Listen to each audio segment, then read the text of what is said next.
This is the Keep Your Fire Burning segment of Ignite Success. I'm your host, Snowden McFall, professional speaker, author, trainer, and coach. And today I want to talk to you about email and how that can ruin your productivity, particularly for women, because women really want to bond through their email and they have a tendency to write much longer emails than men. So we need to change that. I want to share with you this new book by my friend and colleague from National Speakers Association, Diana Boer. She's written 48 books on communication and leadership. And this book, Faster, Fewer, Better Emails, is very helpful, and it comes out today. So I want to share this with you so that you can find better ways for you to be more effective in your emails. University of Colorado, who was hired by the Boer Research Institute, discovered a couple things about the way people deal with email. 37% of employees spend 1 to 2 hours a day reading and writing emails. Another 25% spend 3 to 4 hours a day reading and writing emails. So if an employee is earning $100,000 annually, that means that $30,000 of his or her time is spent on emails. Not the most productive or effective way to do your work. So what can you do about email? Well, the first thing is relative to your receiving it, read it once and then do something with it. Either delete it, take action on it, reply to it, or forward it. Don't use it as a storage piece that you put in a folder that nobody will ever see again and you'll never visit again. Do something with it. Ask your colleagues and coworkers not to do CCs unless it's absolutely critical. Respond to the person who sent it to you, acknowledging that you received it and what action you're going to take with it. Don't forward jokes, stories, and long rambling emails. They're just a waste of time and a big distraction, and we're all super distracted at work. It's been said that the average employee gets over 120 emails a day, and CEOs get over 300 a day. So you can imagine how long and how much time is wasted on emails.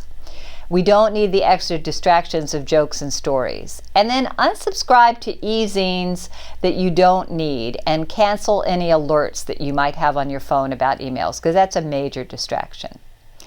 So how can you write emails that will get you the results that you want?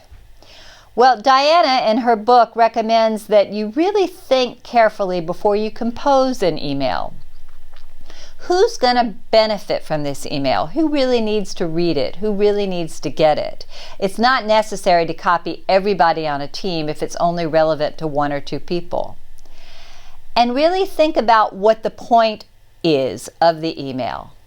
What is it from their perspective that they're hoping to learn or get from this email? Think about how they will receive it. You certainly don't want to alienate anybody. You don't want to annoy someone or upset someone. You want to get the desired result and know what that result is. What action is it that you want them to take once they get it? And put that right up front. And use the MADE formula, M-A-D-E. And this is what Diana recommends in her book. The MADE formula starts with M. What's the message? And the way you figure that out is you write for yourself almost a practice script. I'm writing to tell you, and then you complete the thought. So it might be, for example, I'm writing to tell you what the results of the research I've done on my upcoming speech are. And so you would delete the words I'm writing to tell you, and you would start with the results of the upcoming research that I've done on my speech are. And so you just use that as a technique. I'm writing to tell you, you delete that, and then give the message. Then you ask for the action that you want. That's the A part of MADE. What would you like them to do? I would like you to let me know when is a good time for us to talk. And I can connect you with my Doodle or whatever calendar software that I'm using. that's an example of an action you want them to take. You might want them to read through the report that was attached and see the central themes and let me know which ones you'd most want them to focus on. D, give the details only if it's necessary, the who, what, why, where, when.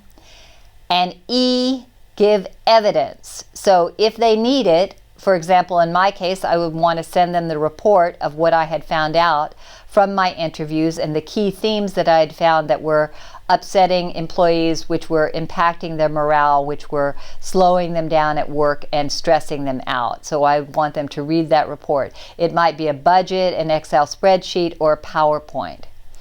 Ideally, you send one message and one email, and that communicates the point, and then the person responds back with one answer. And you've asked them for exactly what you want, and you've told them exactly what your message is. Always start with a warm greeting, say hello, but don't write long, rambling emails. Women, we need to be really careful about that. We like to go on and try and build relationship, and email is not the place for that. So I want you to keep your fire burning and use your time most productively and handle your email better.